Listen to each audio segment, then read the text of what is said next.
दोस्तों अभी हम रोहियो चोलिस्तान खीसर में मौजूद हैं और ये तमाम घर हैं, लेकिन यहाँ जो है हमारा एक दोस्त मिला है जो वो ख़ुद खाना पका रहा है। जी आपका पूरा नाम क्या है? कादिर बख्श।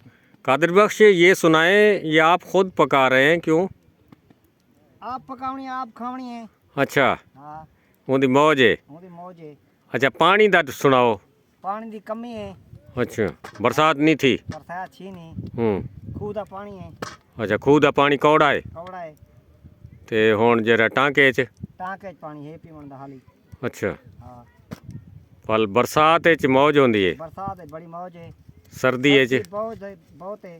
जी ये तुसां आप रोटी पकांदे पे वे? जी जी। हाँ, छोटे स्कूल वेंदी को इतनी स्कूल को नहीं को रोटियां पकाउण सीख गई?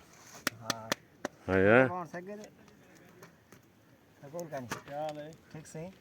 अच्छा दोस्तों, एक ब्याह दोस्त चाचा सही एदे बैठे चौरे विच, यो चौरा तो आगू दिखेंदे हूँ ते चाचे कना हाल वाल भी घिंदे हूँ। वाह जी वाह, चाचा क्या हाल है? ठीक दुआ है। खुश हो, राजी, ठीक ठाक? ठीक दुआ यो हाल क्या करें दे पे वे?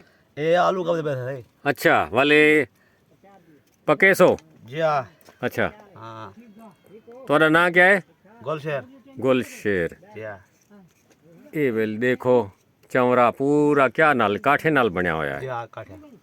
वाह वाह क्या बात है। ये सही भेदे ले ले।